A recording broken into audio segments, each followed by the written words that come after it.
This is the map for Scythe. There are 5 types of territories that allow you to produce things. You can produce additional workers from the village. You can produce additional food from the farm. You can produce metal from the mountain. You can produce oil from the tundra.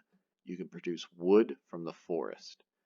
Lakes are more or less just a barrier for civilizations, but there are 2 civilizations which are able to purchase upgrades that allow them to go onto the lakes. If you are the first civilization to send your leader to the center territory, which is called the factory, you gain additional powers that no one else can have. At the bottom of some territories, you may see an extra symbol. This is the tunnel symbol.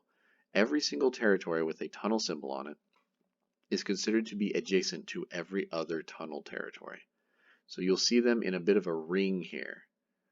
Every one of these is adjacent. So if you have a guy on this territory, in just one move, you can be across the map over here on this territory. These encounter tokens right here are a reward for sending your leader out to explore. If you go onto this territory before anyone else gets their leader onto that one, then you get to draw an encounter card and choose one of the 3 bonuses on it. Typically, it's just getting you resources or even an upgrade. Another thing to note is that these rivers are another type of barrier, sort of like the lake, except that every single civilization has some way of purchasing an upgrade so that their units can cross the river. Also, one of the buildings that you can get is called a mine. That mine is considered to be a tunnel, which only your civilization can use. Every civilization always starts on the exact same part of the board every time that you play. I am Crimea. I always start down here. This is my leader. He starts basically off of the board on the spot, and you always start with a worker on each of these territories here.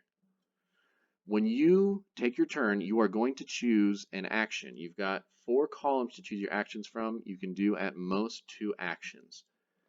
I'll explain what they are. These symbols, I'm sure they look a little bit confusing, but after I explain them to you, I promise it is going to make sense and it's going to be easy. So basically, as a general thing, if there is a red background, that means that is a price that you are paying for the privilege of doing this action.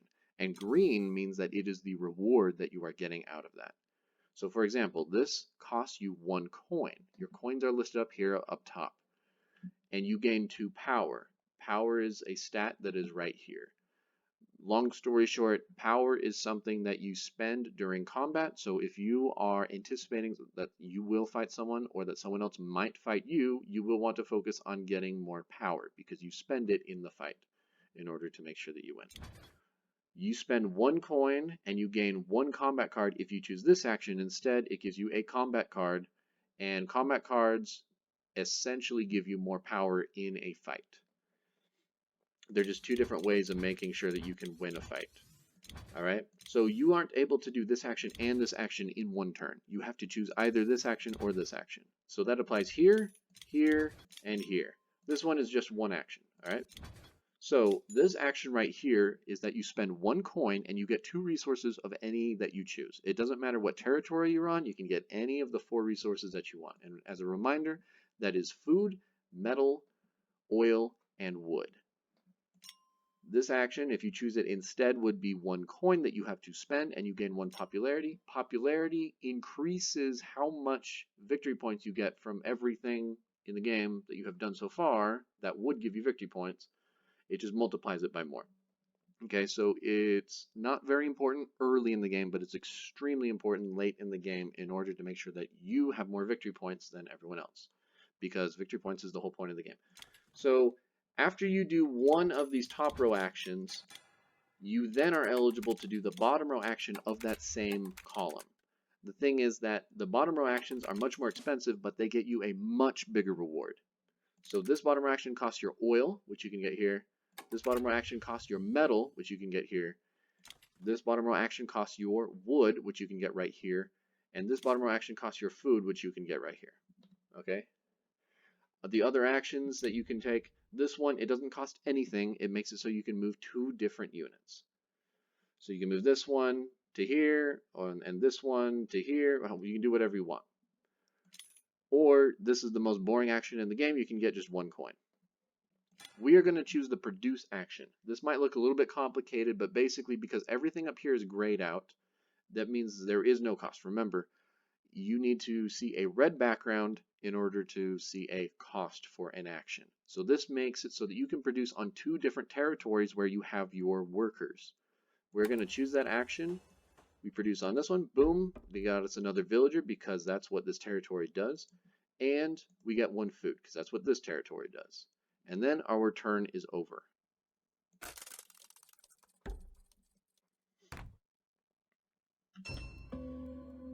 Alright, this is the second turn. We are not eligible to do the actions from the exact same column that we did last turn. We got to pick one of the other columns. I'm going to choose this one. It spends 1 coin and it gets us 2 resources of any that we want. I'm going to go for metal, and then that's my turn.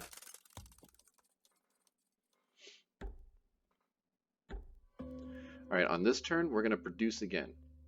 Now, initially, it doesn't cost anything because this is the cost up here, but they're all grayed out. They are covered up by the workers who we have not deployed yet.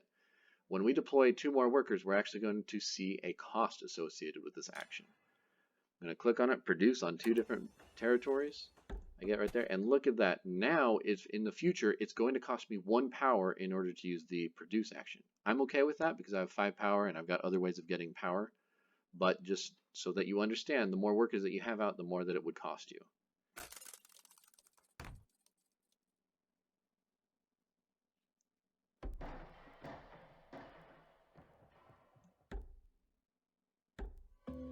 Okay. On this one, we are going to do the same action before that we did 2 turns ago, which is 1 coin and we get 2 resources. So we're going to get metal so that we can get a mech for later. We don't have wood to spend on this bottom row action, so we just end our turn.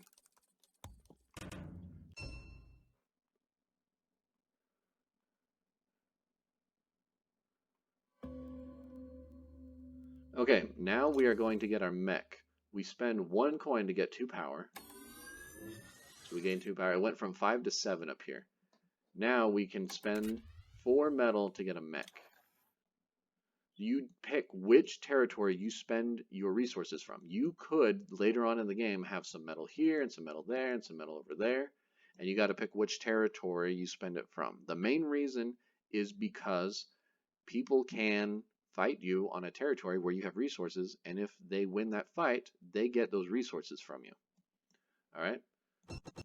So for right now, that doesn't matter. It doesn't that doesn't compute. That's not something that we're concerned about. We're going to get this one. This is Riverwalk. This makes it so that your military units are able to go across rivers to farms or tundra. This is tundra. This is farms. We're going to go for it, and we're going to place it down here. The reason we're going to put it on here where we have all of our guys in the village is because every time that you move a mech, you can put all of your villagers inside of it. So it saves you a bunch of the move actions.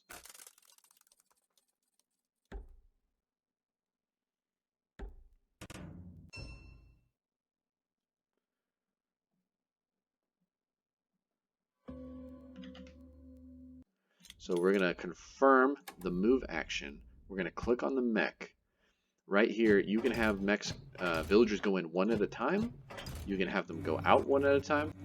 Generally speaking, you're probably going to move almost all of your villagers at once. So there's a double arrow right here. You can click and all of them go in.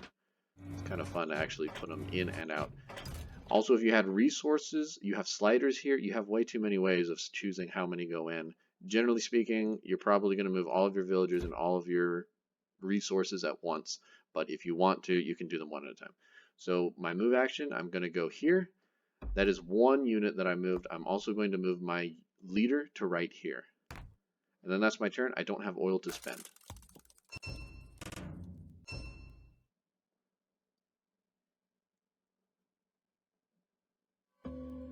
Okay, on this turn, we are going to produce. It does cost us 1 power, which is unfortunate, but it's okay. We've got lots of power. We're gonna, because we have 4 villagers on here, we get 4 metal. And because we have 1 villager here, we get 1 food. We actually have 3 food now, so we can finally use this. We click on confirm to spend the food on this bottom row action.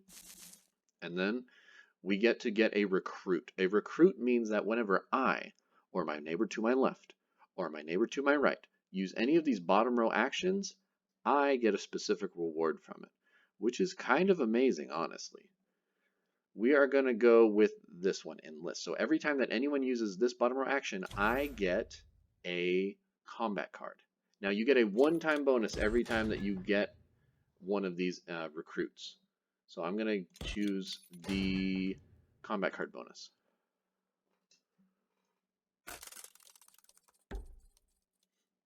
So from here on out, I should be getting a number of free combat cards from other players just doing their turn.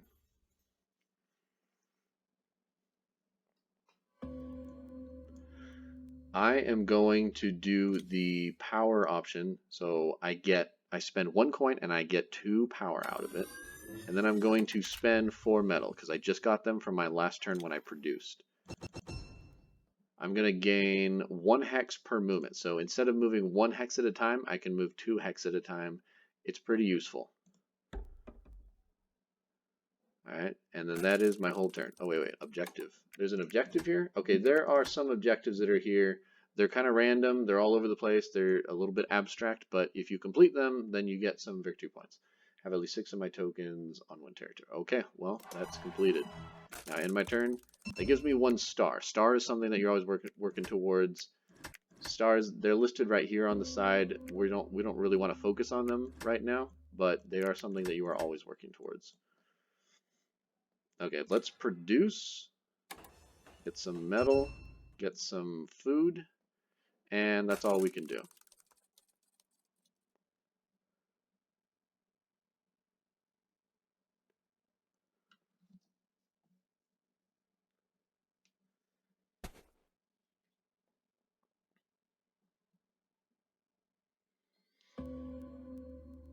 We're going to choose the move action. We're going to have our leader go to here to get an encounter card. And then we are also going to have this unit. I'm not actually sure what I want to do. Yeah, I'm honestly not sure what I want to do. Nope. That's literally it. We're not doing anything else.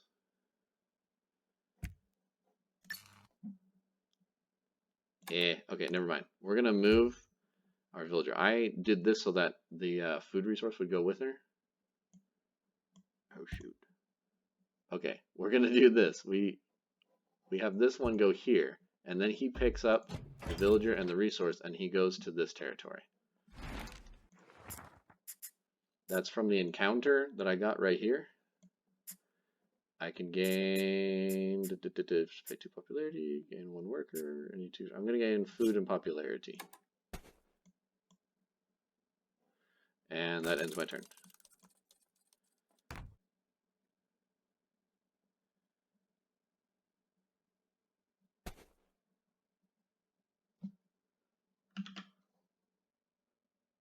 Okay, on this turn we're going to do something a little bit different.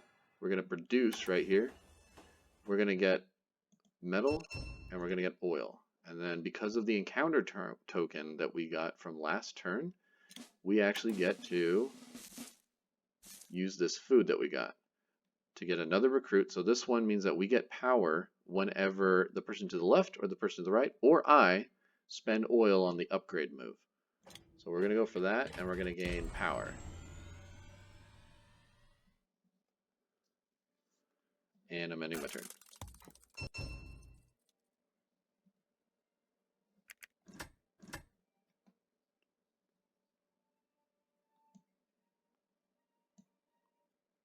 Okay, I got a combat card just from someone else using their recruit option, which is kind of nice. Okay, and that guy did enlist. So he got a recruit and now I got combat cards from it, which is kind of amazing. Okay, we are going to do this, bolster power. So we get 2 power and we spend our metal on a mech. So this one is amazing. Before combat, I get to steal one of the opponent's combat cards at random. and we're probably going to put it here. All right, and that's my turn. I'm going to wait for them to do their stuff. At this point in the game, it takes a little bit longer for even the computer to take their turn.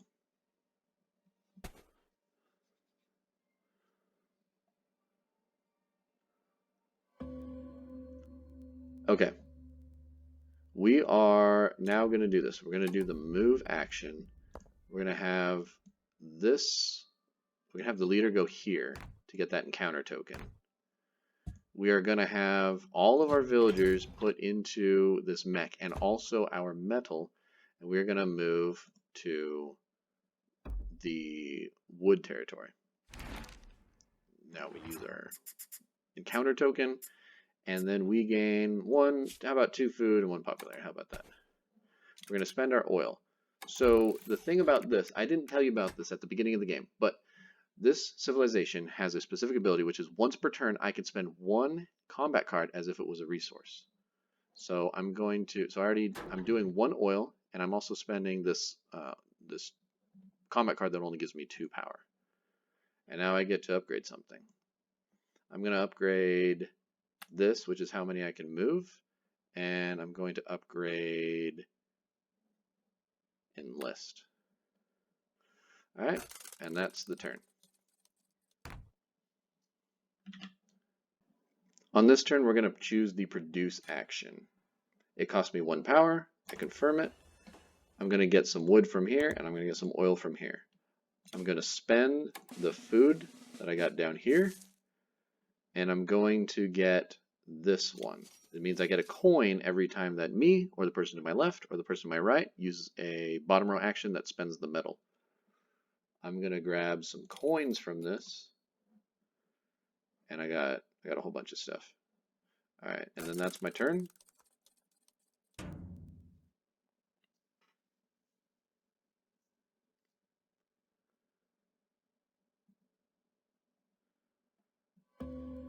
On this turn, I am going to do this action. I spend 1 coin, I get 2 resources of my choice. I am going to grab 1 food and 1 oil. I am going to spend my 4 wood to get a building. So these buildings get different things for you. I'm going to go with the mill. The mill makes it so that it's like I have 1 extra worker on a resource. Place it right there, and then I end my turn. There are bonuses for how you have your building set up. This one says if tunnel territories are adjacent to my structure, I get bonus points from it. Okay, so that was actually kind of perfect. Got one right here. There's a tunnel next to it on this side and on this side.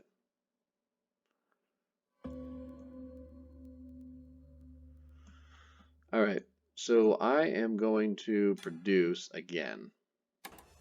I'm going to get a whole bunch of wood and some oil, and I'm going to get my last recruit. I spend this and 1 combat card. And this goes right here, and I get a whole bunch of popularity. So from here on out, I gain popularity anytime that I or my neighbors spend their wood on getting structures.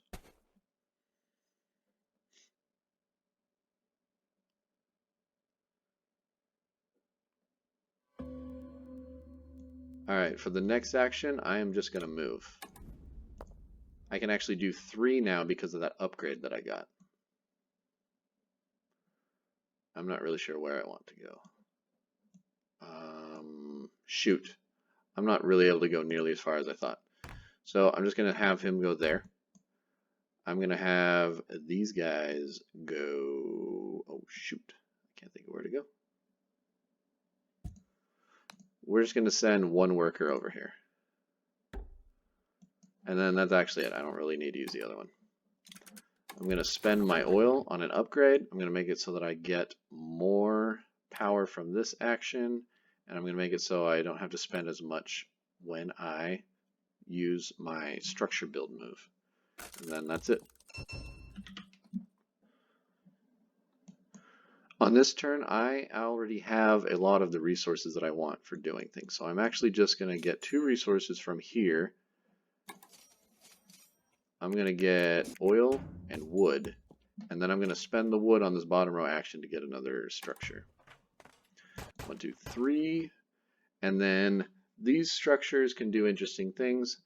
This one just means that every time that I use this ability, I gain power. So I'm just going to place it right there. And then that's my turn. So here's the thing about combat is that if I go into combat on this territory and I kick this guy out of it. By the way, in this game, people don't die when you have combat. You can lose resources, but you don't lose people. But the people would get booted back to the home territory. So if I go into this territory and I fight him and I win, his guy gets booted back to this spot right here. If I go into this territory right here and I beat him, then I boot him and his workers back to the home territory right here. Now here's the thing. If I boot out workers, I lose 1 popularity for every worker that I boot out. I only have 7, so that would take me down to 3. It makes it kind of expensive as far as victory points are concerned. But it might be worth it because I make it so that he doesn't have access to these resources. So I'm going to be a freaking jerk, and I am going to go fight him here. Now, because I'm also just, you know, vindictive and a jerk, I am just going to go here also. I'm going to fight 2 people at once. It's not really the smartest move ever, but I'm going to show you how fighting works. And we just that. Alright, so I pick which one I want to do first. I'm going to kick this guy out. Now my ability from one of my mechs is that before combat, I get to steal one of the opponent's combat cards at random. So I'm going to use that. Here's the way fighting works. I spend power, and if the amount that I spend is bigger than his, then I win. So this thing kind of adds it all up for you. It says that, by the way, he's only able to do a maximum of 6 strength in this fight. A big part of that is because he only has 1 power available, and the most valuable card that he could have would give him 5 extra power for this fight. So it's 1 right here. He's the red guy, by the way. You see that? Red. And this is his stat right here. He only has 1 power. So we add 1 to 5, which is the biggest card that he could have, and that's 6. So I don't need anything more than 6 power in this fight in order to beat him. So in this game, if you are the attacker, you win in a tie. So I do that. He only spends 1 power. Yeah, he didn't spend much. That's kind of normal. He doesn't really want to spend a whole lot of resources here. He's booted out of there. He went back to that territory. Okay, now I have to deal with this one. I get to steal one of his combat cards, which is kind of amazing. He, at most, can do 10 strength in this fight. So I am going to spend up to 10, because I don't really want to risk the chance of losing. Against human players, there may be a lot more variety, but computers tend to be all or nothing, not really any in between. There's no mind games. Okay, so I sent all of those villagers back to base, and I lost a whole bunch of popularity. I went from 7 down to 3. But I did get his resources, which I kind of love. So I'm spending the oil on, I'm going to make it so I can get combat cards, and I'm going to make it so that I spend less wood on getting structures.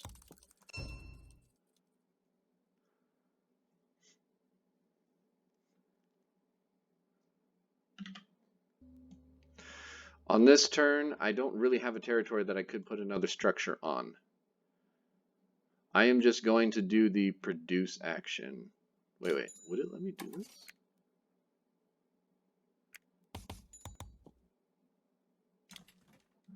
Nah. Okay. What am I going to do? What am I going to do? On this turn, I am actually just going to do... What the...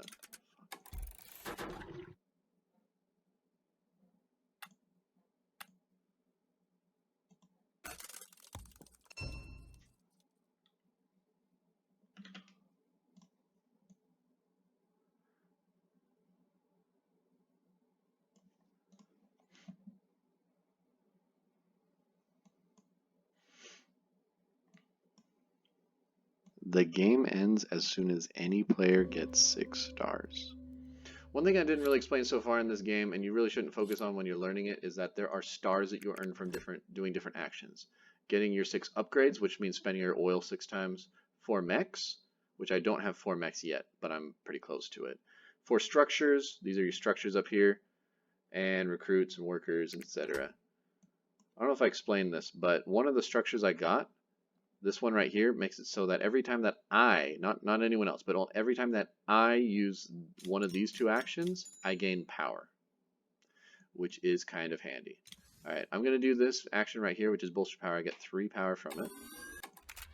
And I'm going to spend my metal on this upgrade. And then I end my turn. Alright, so now I've got all my 4 mechs out, and I have 5 of the 6 stars that I need. So you don't win the game when you get 6 stars, but there's a pretty good chance that you probably will win when you have 6 stars. Right now I have more points than everyone else, so basically it's safe for me to end the game. You might run into a situation where you could get your 6th star, but that would end the game, and you are behind in points right now, so you don't want to end it yet. But for right now, I am excited to end the game as soon as possible. So I'm going to do one thing first. I'm going to spread out a little bit. I'm going to move these guys all to right here, because one of the ways that you get a star is from having 8 workers. And then I'm going to try to have the rest of my guys just spread out, because you get more points if your guys are spread out across the map at the end of the game. It's right here. It shows, I get 7 points multiplied by 2 for every different territory that I occupy. You're going to have to look at the points once you're playing the game, but this is just a simple playthrough so that you understand the basics of how it works. So I'm going to do that bottom row action after the moves. I'm going to spend one of my combat cards as if it was a resource, and then I'm going to just do whatever. It doesn't really matter what I upgrade. The game's about to be over. Okay, now on this turn, all I do is produce, and then the game should be over. I get up to 8 villagers, and the game's over. And I'm just going to skip all this stuff that shows kind of the points adding up. And this shows what the points are. So this is how the victory points work in this game. It's going to sound a little bit complicated, and you honestly will have to just play through the game a couple times to really get a feel for how to focus on what. So here's the details. So the detail is 1, this is my popularity rating. We're going to take a second to look at this. Tier 1 is 0 through 6 popularity. Tier 2 is 7 through 12 popularity. Tier 3 is 13 to 18 popularity. So let's go look at it again. So I'm on Tier 1 and this guy is on Tier 2. At Tier 1, every star that I got, which means accomplishments, these are things like getting every single mech, getting every single recruit, getting every single building, getting all 8 workers, things like that. There's more than 6 possible stars in the game. You can choose which one you want to focus on. But I got 6 of them, and I get 3 victory points for each one of them that I got. But this guy, because he is at Tier 2, meaning he has 7 or more popularity, he gets 4 points for every star that he got. I get 2 points for every different territory that I control at the end of the game, which is 7 of them. He gets 3 points for each one that he controls. This one is about resources. You get 1 victory point for every 2 resources that you have. So I must have had 8 resources. So 8, you divide it by 2 to get this number, which is 4. And I only get 1 point for each of those. But at Tier 2, he gets 2 points for each of those. See, in some ways, it's almost like doubling the victory points you get. So popularity is kind of powerful. You don't have to have it in order to win, but it multiplies your victory points by a lot. This is the housing bonus. That one's the weird one that is all about if tunnels are neighboring your structures. When you're new to the game, I would not recommend focusing on that at all. But that is one of the few ways that you get victory points. The other way is you get 1 victory point for every coin. Doesn't matter at all what your popularity level is. So all of that adds up to 68 points for me and not 68 points for everyone else. So that is the game. That is how you play. Now you can go and explore it on your own.